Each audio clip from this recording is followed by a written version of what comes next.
Principal देखेंगे, कुछ important बहुत इंटरेस्टिंग इसमें कुछ सिचुएशन है जो तुमने मॉडर्न फिजिक्स में भी थोड़ा सा पढ़ा है।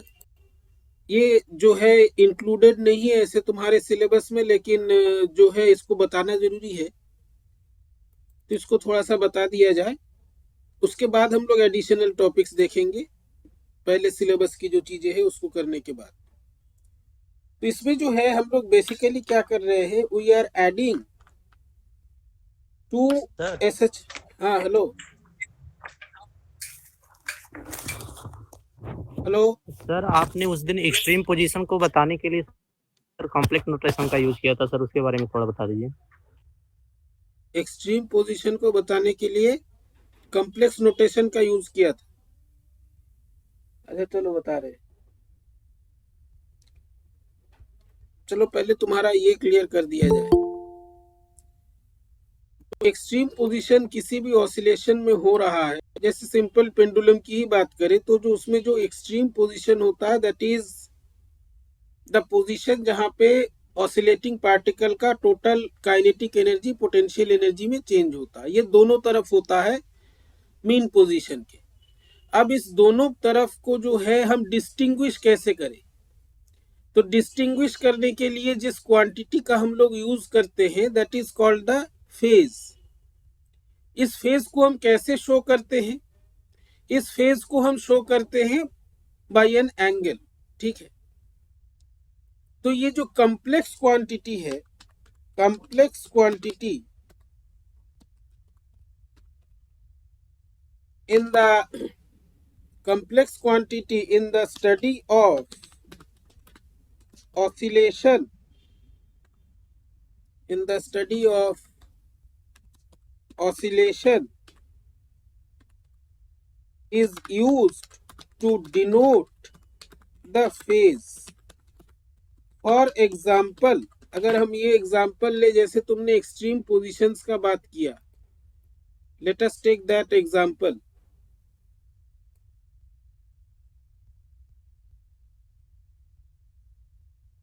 For example, the two extreme positions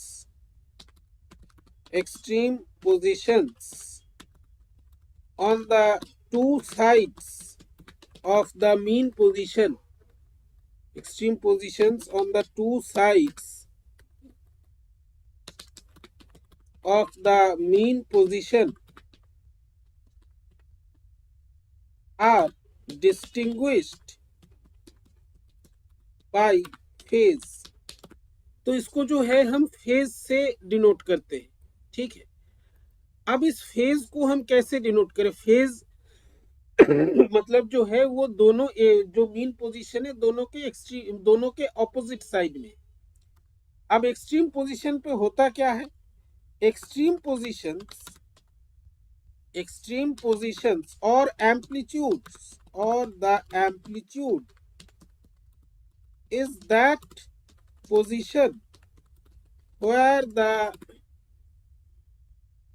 energy of the oscillating particle changes completely into potential energy। तो ये एक्सट्रीम पोजीशन होता है। अब ये जो डिस्प्लेसमेंट है पार्टिकल का, maximum displacement from oscillating particle को हम कैसे शो, क्या बोलते हैं उसको, हम लोग डिस्प्लेसमेंट बोलते हैं। तो इस डिस्प्लेसमेंट का जो मैग्नीट्यूड है, जो वैल्यू है, मैंने कितना डिस्प्लेस हुआ दोनों साइड में, वो सेम है। लेकिन लेफ्ट और राइट का डिफरेंशिएशन हम कैसे करते हैं, हम फेज से करते हैं। उसको हम कॉम्प्लेक्स नोटेशन या कॉम्प्लेक्स नंबर से कैसे कर सकते हैं, वो कुछ इस प्रकार से कर सकते हैं, एकदम सिंपल तरीके से देखो। The magnitude of displacement from the mean position is same in two sides. ठीक है, लेट दिस डिस्प्लेसमेंट, या इसको लिखे let this magnitude of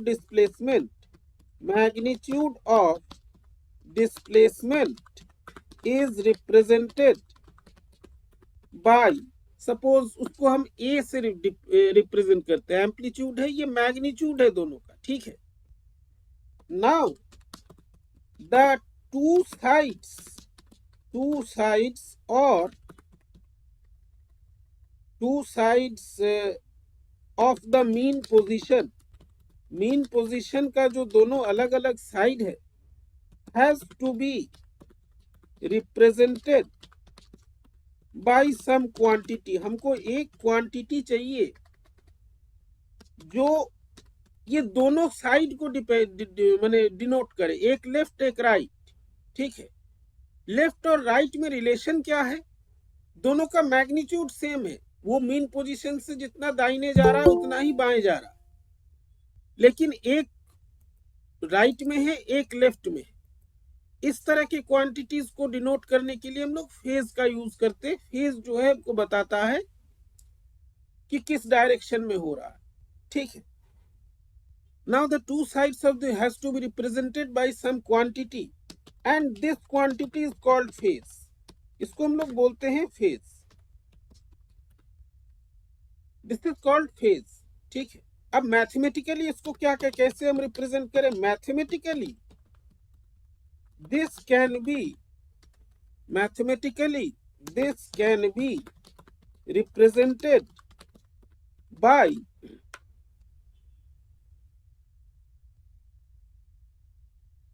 the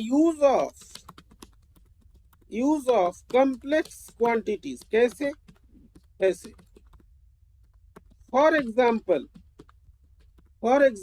if we describe the direction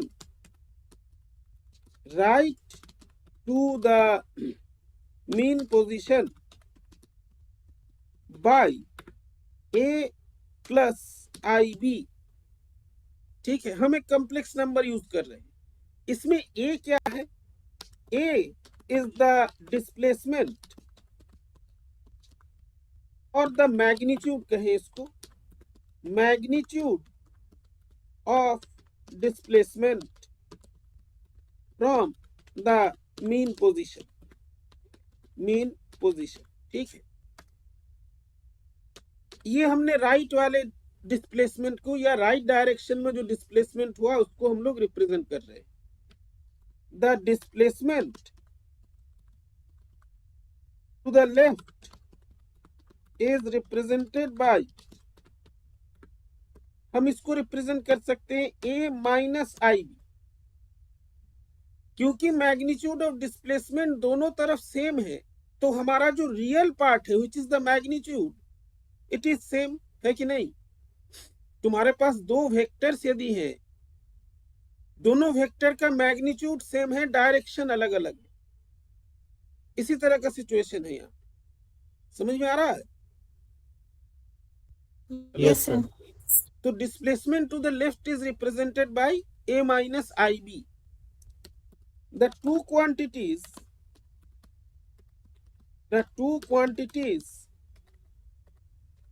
have same real part,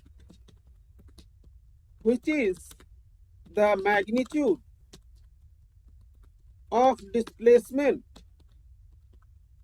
and the imaginary part, जो imaginary part है हमारा, imaginary part is opposite in sign। ये बस साइन में ऑपोजिट है, इसका जो साइन है ये ऑपोजिट है। इसी चीज को तुम ट्रिग्नोमेट्रिकली जो रिप्रेजेंट किया था हम लोगों ने, वो पिछले लेक्चर में हम लोगों ने a जो कांस्टेंट था उसको कैसे रिप्रेजेंट किया था, a cos फाई कह के,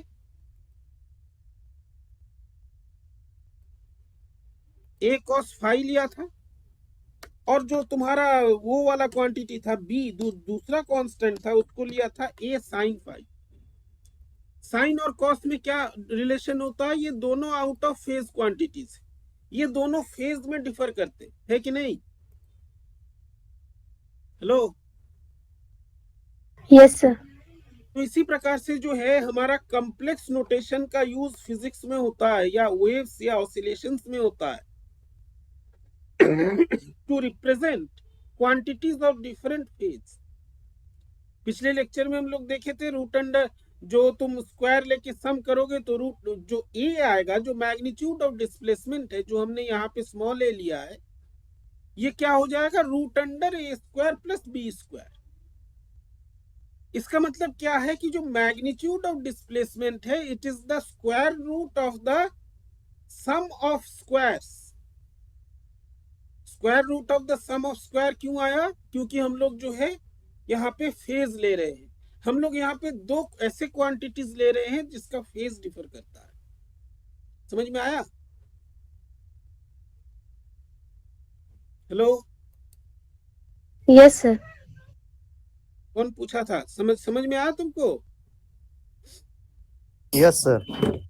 ठीक है, तो अब जो है हम लोग एक सिचुएशन यहाँ पे लेते हैं कि हमको दो, यहाँ पे बेसिकली जो सुपरपोजिशन ऑफ एसएचएम है, we are actually adding two SHMs. दो इक्वेशन जो हमारा, जो हम लोग पिछले क्लास में देखे थे, A X is equal to A sine omega T plus five, इस तरह के दो इक्वेशन है, दोनों को हम जोड़ रहे हैं। फिजिकली किस तरह का सिचुएशन है, दो एसएचएम हो रहा है, दो सिंपल हार्मोनिक मोशन हो रहा है, उनकी फ्रीक्वेंसी सेम है, मैंने वो नंबर ऑफ ऑसिलेशंस जो कर रहे हैं पर यूनिट टाइम, वो दोनों सेम है। ठीक है, एम्पलीट्यूड हो सकता है, एम्पलीट्यूड अलग है, जो फेज एंगल है वो अलग है।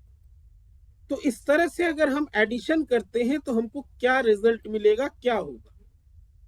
In this case we are adding, basically एक एडिशन ही प्रोसेस है, लेकिन सुपरपोजिशन क्यों कहते हैं बता रहे हैं, बताया था पिछली क्लास में। पोजीशंस को हम एक स्पेशल तरीके से ऐड कर रहे हैं, इसीलिए सुपरपोजिशन कहते हैं। Adding two SHMs that have same frequency but different amplitudes. Amplitude माने उनका जो displacement है, maximum displacement from the mean position, it is different, and phases, जो ये दोनों चीजें अलग अलग। ठीक है, एक इक्वेशन हमारा इस प्रकार का है, x1 is equal to a1 cos omega t plus phi 1। दूसरा इक्वेशन जो है ये इसी तरह का है, x2 है, ओमेगा सेम है, a और जो फाई है, फेज है, वो अलग अलग। दूसरा इक्वेशन हमारा इस प्रकार का है। This addition is called superposition. एकदम सिंपल लैंग्वेज में तुम अगर समझना चाहते हो, superposition because we are adding the positions in a special way, इसीलिए इसको हम सुपरपोजिशन कह रहे हैं। तुम ऑप्टिक्स में भी ये सिचुएशन पढ़ते हो, इंटरफेरेंस होता है, तो जिस पॉइंट पर इंटरफेरेंस होता है तो वहां पे हम लोग क्या देखते हैं, हम लोग डिस्प्लेसमेंट जो है दोनों जो वेव्स के कारण हो रहा है, या दोनों वेव्स के कारण जो डिस्प्लेसमेंट हो रहा है, उसको हम लोग ऐड करते हैं vectorially.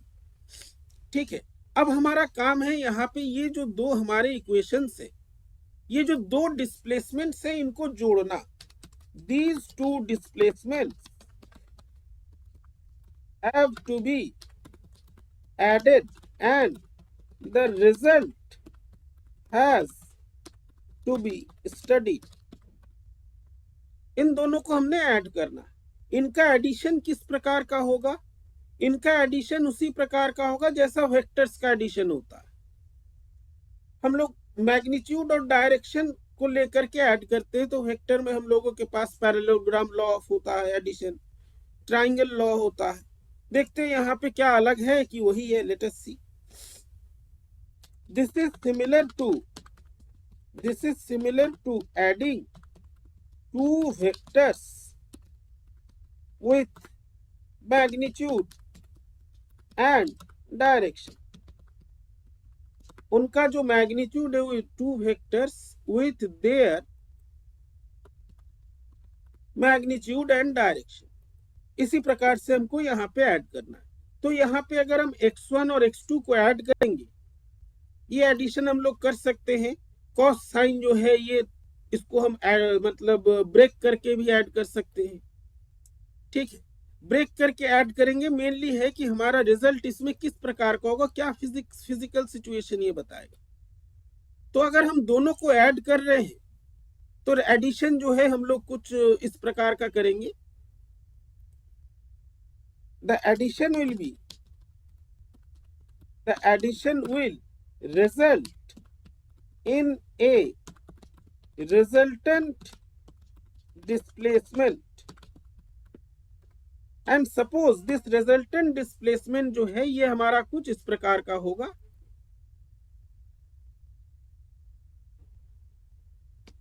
x equal to x1 plus x2, दोनों को हम लोग ऐड करेंगे। अब x1 x2 दोनों कॉस के टर्म्स में है, कोसाइन ब्रैकेट को तुम ओपन करोगे, ये तुम लोगों को आता है। ठीक है, कोसाइन ब्रैकेट को ओपन करेंगे तो हमको x की कुछ एक वैल्यू मिलेगी। तो इसका जो रिजल्टेंट डिस्प्लेसमेंट होगा, जैसे वेक्टर का रिजल्टेंट होता है, ये तुम लोग खुद से भी करके देख सकते हो। हम यहाँ पे जो है दे रहे हैं एक्सप्रेशन फाइनल, ये बहुत कोई कठिन नहीं है, तुम लोग खुद करके देख सकते हो। तो हमको अब ये निकालना है what is the resultant displacement, या इसको हम और अप्रोप्रिएट लैंग्वेज में कहे what is the resultant amplitude. मतलब दो SHM अगर ऐड हो रहे हैं, एक का एम्पलीट्यूड A1 है, दूसरे का A2 है, इन दोनों के ऐड होने से जो ऑसिलेशन बनेगा उसमें रिजल्टेंट एम्पलीट्यूड क्या होगा, resultant displacement from mean position क्या होगा, किन किन चीजों पे वो डिपेंड करेगा। This is the important quantity that you have to find. तो ये कोसाइन का एडिशन तुम लोग कर सकते हो, नहीं होगा तो बताना, हम बता देंगे। सिंपल ट्रिग्नोमेट्रिक एडिशन है। The quantity of interest is the magnitude and direction, चलो डायरेक्शन लिख देते हैं, direction of the resultant displacement और एम्पलीट्यूड। इसको दूसरे तरीके से कहें, we have to find what will be the maximum displacement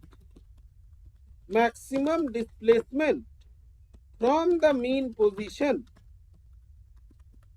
that will occur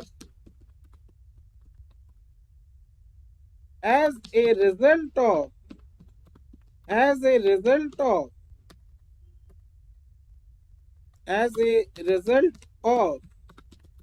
the superposition of two simple harmonic motions। तो ये रिजल्टेंट हमको डिस्प्लेसमेंट निकालना है, और ये भी निकालना है कि रिजल्टेंट डिस्प्लेसमेंट में क्या क्या फैक्टर्स होंगे, क्या फिजिकल इंफॉर्मेशन हमको मिलेगा। In addition we need to find what is, या need to find how the resultant displacement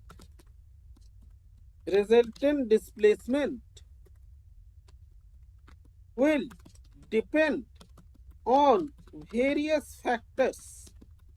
ये अलग अलग फैक्टर्स पर किस प्रकार से डिपेंड करेंगे, फिजिकली क्या कंडीशन हमको मिलने वाला है, मिल सकता है, that is what we want to study. ठीक है, तो ये जो कोसाइन का है, इसको जोड़ जाड़ के जो हमको एक रिजल्ट मिलता है, हम यहाँ पे समय के कारण जो है तुमको हम रिजल्ट दे रहे हैं, और यही हमको चाहिए भी। तो ये उसी प्रकार का प्रोसेस है जिस प्रकार का तुम लोग वेक्टर में करते हो, to find out the resultant of two vectors. ठीक है, अगर नहीं कर पाओ हम ये डेरिवेशन तुमको दे देंगे, करके एक बार ट्राई करके देखना। हमारा रिजल्टेंट जो है कुछ इस प्रकार का आता है। ठीक है, फाइनली इसको अगर हम तोड़ दें, मैंने इसको अगर हम और ब्रेक कर दें, ये ब्रेक होकर के कुछ इस प्रकार का मिलता है, जो कि तुम्हारा एक जाना पहचाना क्वांटिटी है। ये जो क्वांटिटी तुमको यहाँ पे दिख रहा है A1 प्लस A2 स्क्वायर करके जो दिया हुआ है, ये इससे पहले कहीं देखा है? हेलो, ये इससे पहले देखे हो कहीं? हेलो, तो बोलो भाई। जीवंतिका, ये देखी हो कभी इससे पहले इस तरह का एक्सप्रेशन? यस सर, इंटरफेरेंस में आए थे। इंटरफेरेंस में आता है। तुम लोग बाकी लोग ऑप्टिक्स की क्लास नहीं करते हो क्या? ये तो 12वीं तक में भी पढ़ाया जाता है। ये इंटरफेरेंस का इक्वेशन है। और इंटरफेरेंस क्या है? ये एक वेव फेनोमेना है। अब इस इक्वेशन से तुमको क्या पता चलता है, क्या इंफॉर्मेशन मिलता है? हम डेल्टा क्या है बता रहे हैं। चलो पहले हम डेल्टा क्या है हम बता दें। डेल्टा जो है यहाँ पर, that is the difference of the two phases, ये डेल्टा है। तो ये जो पहले इसको देखते हैं, बाकी का मैथमेटिक्स भी है इसमें, हम लोग उसमें आगे आएंगे। पहले रिजल्ट्स को समझ लेते हैं कि क्या बता रहा है। The result is similar to the result we obtain for intensity in the study of interference of light। Interference of light जब हम लोग पढ़ते हैं, यंग्स डबल स्लिट एक्सपेरिमेंट पढ़ते हैं या कोई भी और इंटरफेरेंस पढ़ते हैं, न्यूटन रिंग पढ़ते हैं, तो उसमें जो है हमको इस प्रकार का एक रिजल्ट मिलता है। ये रिजल्ट क्या बताता है? इस रिजल्ट से तुमको क्या पता चलता है, माने क्या तुम्हारे दिमाग में पिक्चर बनता है?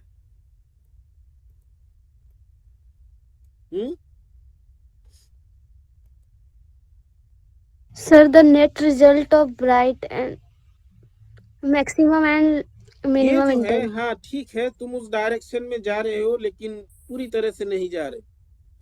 यहाँ पे हम देखते हैं, हम लिखेंगे सब, पहले समझ लो। यहाँ पे हम देखते हैं, अगर दो डिफरेंट एम्पलीट्यूड के सिंपल हार्मोनिक मोशंस को हम ऐड करते हैं, तो उसका रिजल्ट कुछ इस प्रकार का होता है कि जो नेट डिस्प्लेसमेंट होता है या जो रिजल्टिंग एम्पलीट्यूड होता है, ये रिजल्टिंग एम्पलीट्यूड कुछ इस प्रकार का होता है कि it is a pattern. Pattern माने समझते हो? एक पैटर्न होता है, जैसे एग्जाम का पैटर्न होता है, एक तरीका होता है, एक अरेंजमेंट होता है, पढ़ाई का पैटर्न होता है। सिनेमा देखते हो तो उसमें अगर कोई थ्रिलर सिनेमा देखते हो, एक सीरियल किलर होता है जो लोगों को मारता जाता है, उसके मारने का भी एक पैटर्न होता है। डिटेक्टिव खोजता रहता है कि भाई पैटर्न क्या है, ताकि वो प्रेडिक्ट कर पाए। पैटर्न ये होता है कि जो तुम्हारा इंटेंसिटी है या जो मैक्सिमम एम्पलीट्यूड है, देखो यहाँ पे दोनों जो एसएचएम्स हैं उनके मैक्सिमम एम्पलीट्यूड ऐड हो रहे हैं, ठीक है। A1 स्क्वायर है, A2 स्क्वायर है। A1 पहले वाले का एम्पलीट्यूड है, दूसरे वाले का है। लेकिन उसके बाद एक और टर्म है जो नया है या जो सबसे इंपॉर्टेंट है इसमें, ये वाला। इसको क्या बोलते हैं? चलो अब बताते हैं, तुम लोग ऑप्टिक्स भूल भाल गए हो लगता है।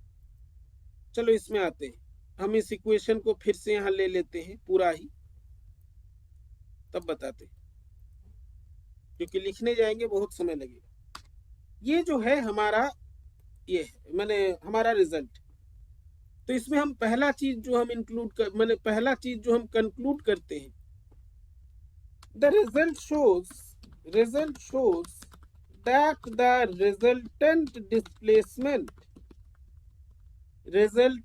displacement occurring due to the superposition of two SHMs is a, हम यहाँ पे वर्ड इस्तेमाल कर रहे हैं पैटर्न, फिर हम लिखेंगे पैटर्न। अब जो है we see that in the resultant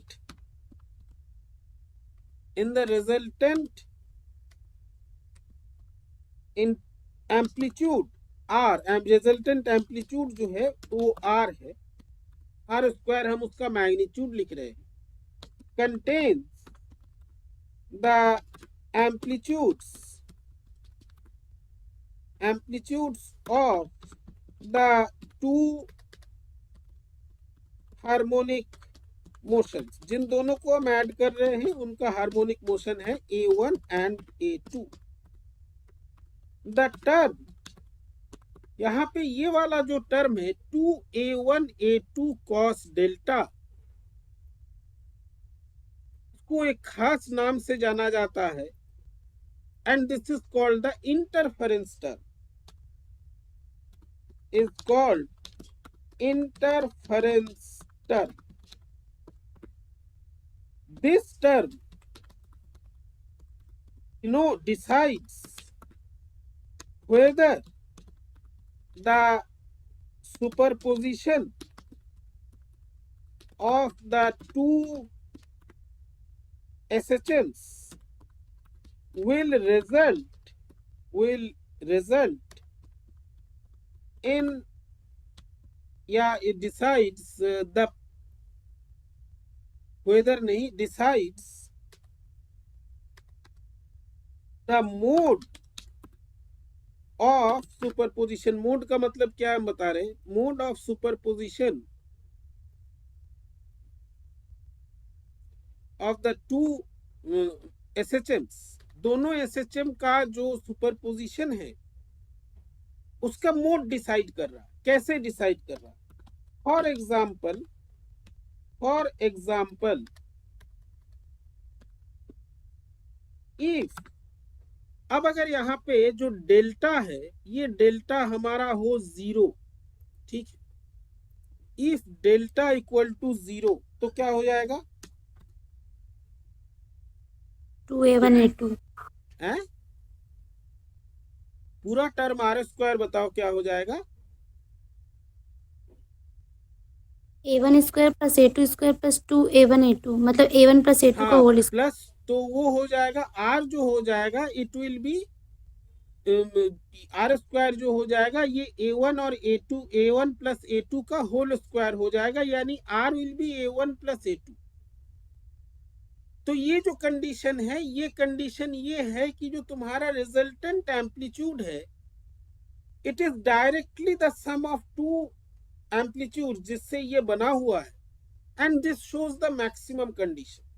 delta is equal to 0, then it means, तो ये डेल्टा इज इक्वल टू 0 कैसे आता है, डेल्टा जो है अभी जैसे हमने यहाँ पे दिया, डेल्टा जो है φ2 और φ1 का डिफरेंस, ठीक है,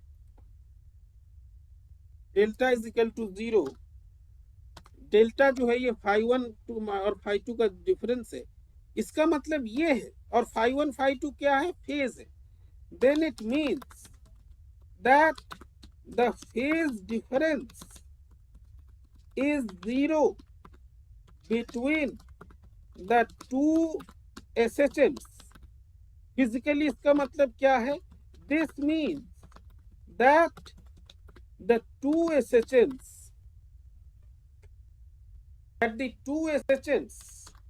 are such, या दो पेंडुलम अगर हमारे पास है, are such that they reach their maximum and minimum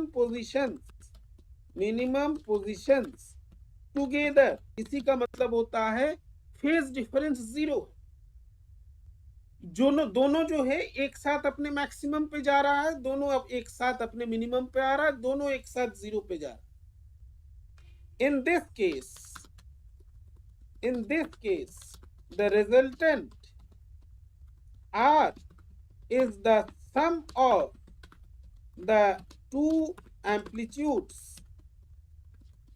and this is the case of maximum displacement। तो यहाँ पे आर जो है वो मैक्सिमम डिस्प्लेसमेंट है, दोनों डायरेक्टली ऐड हो जा रहे। समझ में आया यहाँ तक? लो, यस सर। और तुमको, और यही चीज जब तुम इंटरफेरेंस में देखते हो, यही तुम्हारा कंडीशन किसका होता है? ब्राइट फ्रिंज का होता है। This is the condition that result in the bright fringe in the interference experiment या इंटरफेरेंस फेनोमेन। यहाँ पे ब्राइट फ्रिंज का कंडीशन है। तो यहाँ तुमको हमेशा जरूरी नहीं है फ्रिंज दिखे, दो वेव्स अगर हैं, दो एसएचएम्स अगर हैं, वेव हम नहीं कहेंगे, हम एसएचएम ही कहेंगे अभी, और वो कुछ इस प्रकार से हैं कि दोनों ही अपना मैक्सिमम मिनिमम को एक साथ पहुंच रहे हैं, तो जो रिजल्टेंट होगा, जो that will be the direct sum of the two amplitudes and it will have the maximum value, and this is the condition similar to the bright maximum displacement. समझ में आया सब लोगों को? हेलो? Yes sir. अब अगर दूसरा situation हम ले, अब अगर हमारा जो डेल्टा है, डेल्टा हो 90, अब ये 90 वाला तुम जो सवाल पूछे थे वो कॉम्प्लेक्स नंबर वाला, फिर बता, यहाँ पर भी आएगा, हम बता देते हैं। मान लो डेल्टा जो है डेल्टा इज 90,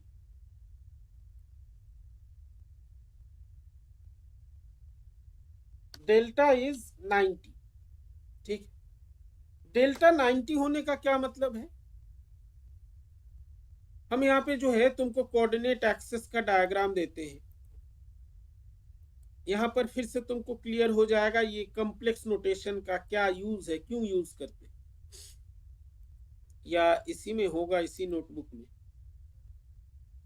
इससे पहले वाले सेक्शन में जो बताए थे। एक मिनट,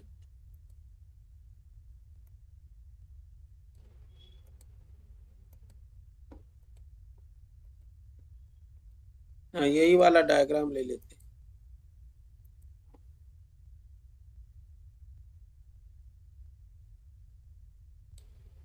ये ठीक है। यहाँ पे देखो, horizontal axis, real axis, vertical को हम लोग मान लेते हैं इसके परपेंडिकुलर माने 90 डिग्री, ठीक। कॉम्प्लेक्स नंबर में ऐसे ही दिखाते हैं ना? Yes sir. अब तुम लोग जो कॉम्प्लेक्स नंबर में आर्गन डायग्राम पढ़ते हो, उसमें रियल एक्सिस पे रियल नंबर होता है, जो इमेजिनरी एक्सिस पे इमेजिनरी नंबर होता है।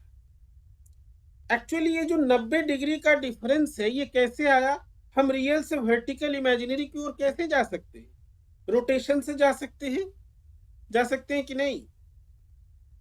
Yes sir. ये रोटेशन को हम मैथमेटिकली कैसे दिखाएं? हम रोटेशन को मैथमेटिकली दिखा रहे हैं बाय दिस कॉम्प्लेक्स नंबर। अब ध्यान से समझो, ये जो रियल एक्सिस है ये तुम्हारा मीन पोजीशन है, ठीक है। फेज क्या होता है? फेज एक ऐसा क्वांटिटी है जो ऑसिलेटिंग पार्टिकल के मोशन और उसके डायरेक्शन को दिखाता है with respect to the mean position, ठीक। दिखाता है ना? Yes sir. जो है यहाँ पर हम ये एक वेव वाला या साइन डायग्राम कोई भी एक ले लेते हैं, तुमको तब ज्यादा क्लियर हो जाएगा। एक सेकेंड,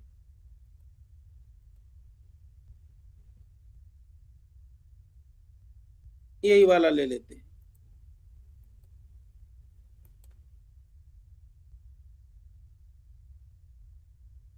ये इसको हम इसके एकदम नीचे रखते हैं, ठीक है। जो रियल एक्सिस है ये तुम्हारा हॉरिजॉन्टल पार्ट है। पार्टिकल मीन पोजीशन से स्टार्ट हुआ, राइट को गया ऊपर, ठीक। अब ये जो ऊपर गया, फेज क्या बताता है? फेज बताएगा भैया ये जो मीन पोजीशन है इसके रेस्पेक्ट में इसका पोजीशन और इसका मोमेंट मोशन क्या है। तो जब ये ऊपर गया, यहां पे गया जहां पे हमने अभी कर्सर रखा है, तब हम इसको कैसे डिनोट करेंगे? इसको हम डिनोट करेंगे कि ये हॉरिजॉन्टल वर्टिकल एक्सिस से रियल एक्सिस या मीन पोजीशन से कितनी दूरी पर है। इसके लिए हमारे दो कोऑर्डिनेट्स हैं। एक कोऑर्डिनेट जो है तुम्हारा ये मैग्नीट्यूड ऑफ डिस्प्लेसमेंट दिखा रहा है, दूसरा दिखा रहा है डायरेक्शन, और ये इमेजिनरी पार्ट वाला जो है this one is the direction, जो अभी इससे पहले बताया। ठीक है, तो यहाँ पे जो ये रोटेशन है हॉरिजॉन्टल और वर्टिकल के बीच में जो रोटेशन है ये वाला जो है ये दिखा रहा है तुम्हारा डायरेक्शन। ठीक है, तो इस रोटेशन को हम लोग रिप्रेजेंट करते हैं by the complex quantity I. The rotation या the physical process of rotation is described by the quantity। किसी जो मैक्सिमम टेक्स्ट बुक है इसमें आई छोड़ के आजकल नया फैशन हुआ है जे लिखने का, तो हम भी जे ही लिखते हैं भाई। आई भी लिखा जाता है, ऐसी जहां पर भी डिस्कस करते ये लोग जे से डिनोट करते, पता नहीं क्यों, अमेरिकन वो स्टाइल। ठीक तो जब डेल्टा 90 डिग्री है this means there is a rotation by 90 degree. ये रोटेशन इन 90 डिग्री का यहाँ जो हम लोग अभी डिस्कस कर रहे हैं उसका क्या मतलब है कि φ2 माइनस φ1 का वैल्यू 90 डिग्री है। माने φ2 जब 0 पे है φ1 90 डिग्री पे। ठीक है, जब φ1 90 पे है तब ये या तो 180 या तो 0 पे। माने जब एक मैक्सिमम है दूसरा मिनिमम, बिल्कुल साइन और कॉस का रिलेशन। समझ में आया? लो यस सर। इन केस जो हमारा डेल्टा अगर 90 डिग्री है, delta is 90 degree, the situation is such that the situation is such that when one SHM या particle executing SHM is at maximum, then the other is at minimum.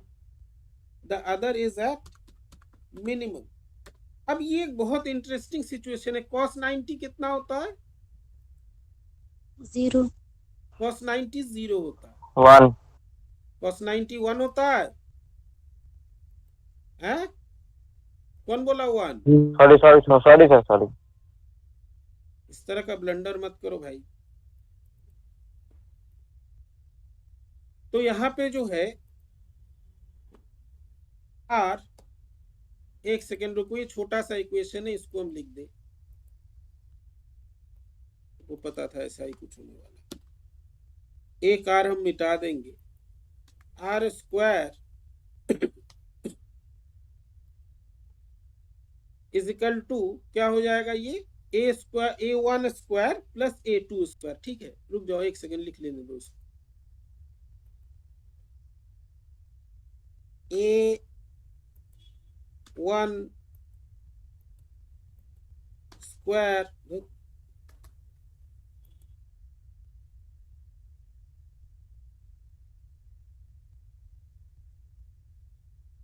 एक minute, हम इसको ऐसे ही लिखते हैं, इतना झंझट कौन करे।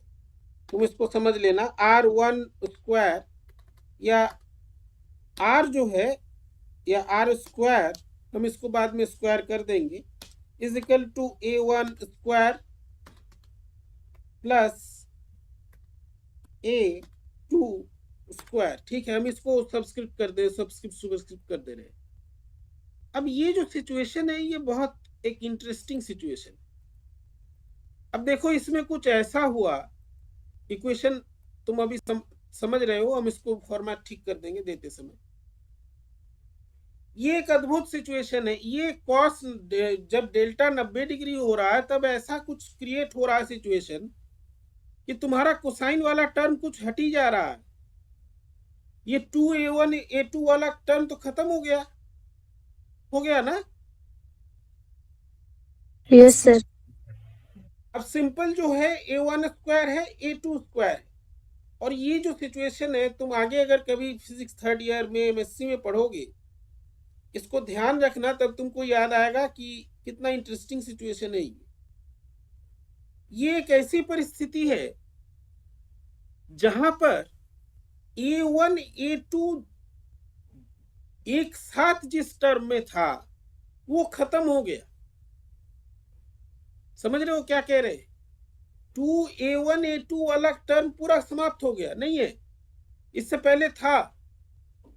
इससे पहले जो है डेल्टा जब 0 था वो 2a1 a2 था। अब यहाँ पे 2a1 a2 खत्म। इस सिचुएशन में कुछ ऐसा हो गया कि a1 a2 जहां पे एक साथ थे, या जहां पे मिक्स्ड टर्म था, मिक्स्ड माने दोनों एक साथ मिले हुए हैं, वो समाप्त हो गया। इस तरह के सिचुएशन को बोलते हैं अनकोरिलेटेड सिचुएशन। ये एरर एनालिसिस में भी आता है। ये तुम लोगों को आगे 4th सेमेस्टर में कभी पढ़ना है। हम एक तुमको और लेक्चर दे देंगे जिसमें हमने इसका डिस्कशन किया है। कोरिलेशन माने समझते हो? कोरिलेशन कभी सुना? रिलेशन माने समझते हो ना? संबंध समझते हो कि नहीं? Yes sir. Correlation is to relate to bodies. हाँ, दो चीजों को रिलेट करना। इस प्रकार से रिलेटेड है वो कि एक में अगर कुछ चेंज होता है, वो चेंज दूसरे में भी जो है वो चेंज इफेक्ट करता है। इसको कहते हैं कोरिलेटेड क्वांटिटीज। ठीक है। फॉर एग्जाम्पल, तुम एक मेजरमेंट की हम बात करें, तुम एक मेजरमेंट ले रहे हो, ठीक है। तुम उस मेजरमेंट में, उस प्रोसेस में एक जगह लेंथ माप रहे हो और दूसरी जगह जो है तुम टाइम माप रहे हो। लेंथ छड़ी से माप रहे हो या फीते से माप रहे हो, लेंथ टाइम घड़ी से माप रहे हो। ये दोनों अनकोरिलेटेड है। तुम अगर लेंथ मेजरमेंट में कोई गलती करते हो, वो मेजरमेंट घड़ी के मेजरमेंट में नहीं जाएगा। ये अनकोरिलेटेड। लेकिन कुछ सिचुएशंस ऐसे होते हैं, जैसे ये पहला वाला सिचुएशन है, यहाँ पे दोनों के बीच में कोरिलेशन है। This is an interesting situation and is called या इसको कॉल्ड नहीं कहें, and is known as the case where there is no correlation between A1 and A2। एक और एग्जांपल हम तुमको बताते हैं, तुम लोगों का पढ़ा हुआ है हमको लगता है, A1 and A2 as the term containing A1 A2 vanishes। ये दोनों वैनिश हो जा रहे हैं। माने यहाँ पे एकदम सिंपल तरीके से समझो, real axis, imaginary axis, horizontal और वर्टिकल एक्सिस दोनों एक दूसरे के परपेंडिकुलर है। रियल एक्सिस में अगर कुछ होता है, it is not going to affect the quantity in the imaginary axis. नहीं करेगा ना? No sir. एकदम और सिंपल तरीके से अगर तुमको समझना है, क्योंकि थोड़ा सा समय है इसलिए हम थोड़ा डिटेल्स में तुमको बता रहे हैं। जैसे यही एग्जांपल लेते हैं, 5 + 3i, ठीक है, एक कॉम्प्लेक्स नंबर है। 5 + 3i एक कॉम्प्लेक्स नंबर है, ठीक है। और यहाँ पे जो है और एक दूसरा कॉम्प्लेक्स नंबर है 5 - 3i। इन दोनों को जब तुम मल्टीप्लाई करोगे क्या मिलेगा?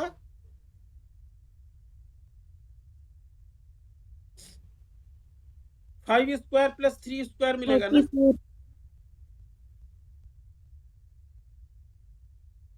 Yes sir.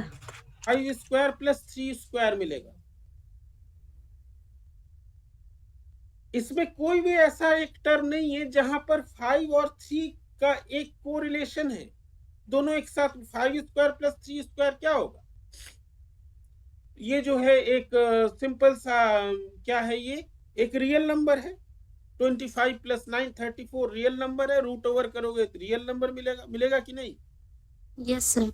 लेकिन दो अलग अलग कॉम्प्लेक्स नंबर है, एक 5 प्लस 3i है, एक 2 प्लस 4i है।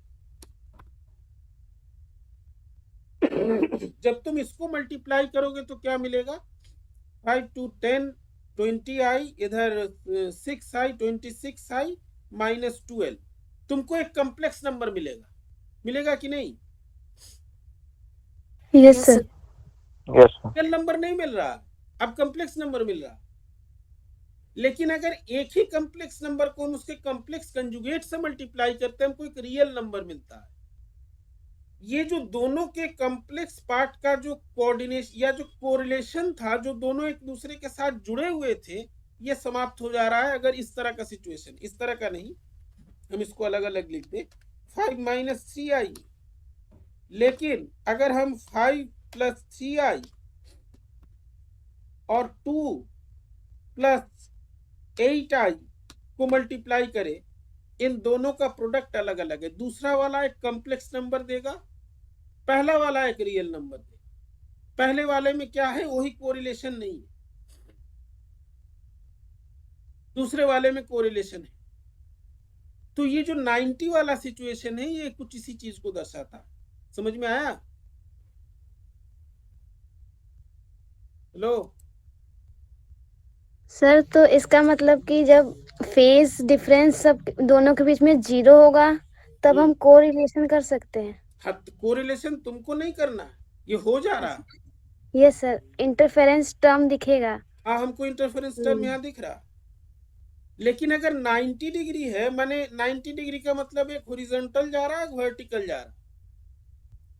ये दोनों टोटली आउट ऑफ, ये दोनों जो है, हाँ totally out of phase. 90 degree का जो सिचुएशन होता है, out of phase situation AC में पढ़ाया जाता, पढ़े हो। तब यहाँ पे जो है हमारा cos 90 हो गया 0, 2a1 a2 वाला टर्म खत्म। हमारे पास बचा क्या? आर स्क्वायर बराबर a1 स्क्वायर प्लस a2। लेकिन जब 90 नहीं है तो हमको तो एक मिला यहाँ पे कोरिलेशन टर्म, ठीक है। नेक्स्ट सिचुएशन में अगर हमारा डेल्टा 180 हो, रुको हम इक्वेशन लेके ही चलते हैं। डेल्टा यदि हमारा 180 हो, तब क्या होगा? तब भी कोरिलेटेड है। कैसे कोरिलेटेड है? If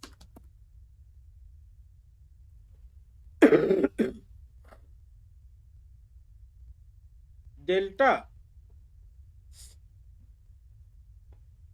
is equal to 180, delta यदि 180 है, तब क्या होगा? cos 180 कितना होता है? -1 -1 होता है। तो हमारा आर स्क्वायर क्या हो जाएगा? आर स्क्वायर हो जाएगा a1 माइनस a2 का होल स्क्वायर, क्योंकि -1 है। In this case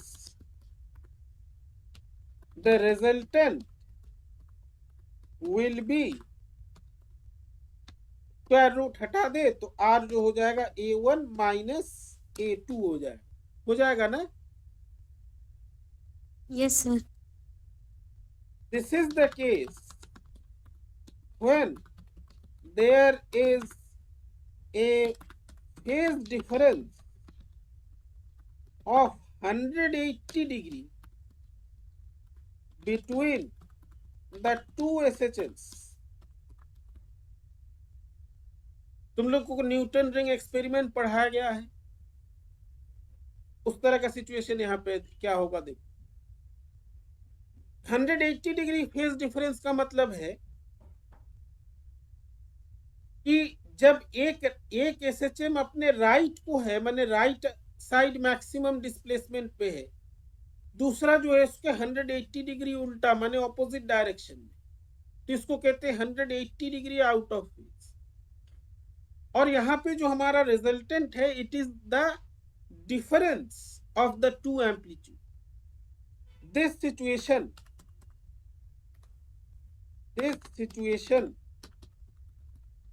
corresponds to the condition of dark fringes in the interference pattern. Interference pattern में जो हमारा डार्क फ्रिंज का ये कंडीशन आर जो है ये मिनिमम है, A1 और A2 का सम है। तो बेसिकली हम लोग ये देख रहे हैं कि जो रिजल्टेंट है, रिजल्टेंट एम्पलीट्यूड है, how it is affected due to the phase difference between the two SHMs. How this resultant amplitude is affected due to the phase relations between the two SHMs. Thus, we see that the resultant amplitude R is affected by the phase relation between the two SHMs and their amplitudes. So this is a very interesting situation. यही चीज तुम्हारा optics में होता है। तुम लोगों को Newton ring experiment बताया गया है, उसमें सेंट्रल फ्रिंज जो है डार्क होता है ना? हेलो, यस सर, यस बताया सर, गया है कि नहीं न्यूटन रिंग? Yes sir. तो तुम लोग तो थ्योरी में भी पढ़ रहे हो ऑप्टिक्स, वहां पे बताया गया होगा कि न्यूटन रिंग में जो डार्क फ्रिंज होता है, सेंट्रल फ्रिंज जो डार्क होता है, उसका कारण क्या है? उसका कारण ये है कि वहां पे एक जो है रिफ्लेक्शन हो रहा है। तुम्हारा लाइट जो है एक रिफ्लेक्टेड और ट्रांसमिटेड लाइट है। जैसे ही रिफ्लेक्शन होता है, reflection means A phase change bye 180 degree, इसीलिए सेंट्रल फ्रिंज डार्क होता है। कई बार ये पूछा जाता है कि अगर हमारा सेंट्रल फ्रिंज डार्क ना बने तो क्या करें? बच्चे घबरा जाते हैं कि भैया हमारा एक्सपेरिमेंट में नहीं बन रहा है डार्क फ्रिंज। तो इसका मतलब ये है कि वहां पे एक नहीं दो रिफ्लेक्शंस हो रहे हैं, 180, 180, 360, 360 माने जैसा था वैसा वही। इसका मतलब ये है कि तुम्हारा जो प्लेनो कॉन्वेक्स लेंस है और जो ग्लास प्लेट है उसके बीच में कुछ आ गया है, कोई डस्ट आ गया, कुछ भी आ गया, उसको क्लीन कर देना होता है, फिर जो है वो काला बन जाता है। समझ में आया? Yes sir. है? तो इसके आगे जो है अब तुम्हारा जो सिलेबस है इसके आगे है डैम्प्ड ऑसिलेशन। तो हम लोग जो है कल डैम्प्ड ऑसिलेशन पढ़ेंगे। ठीक है, एक सेकेंड।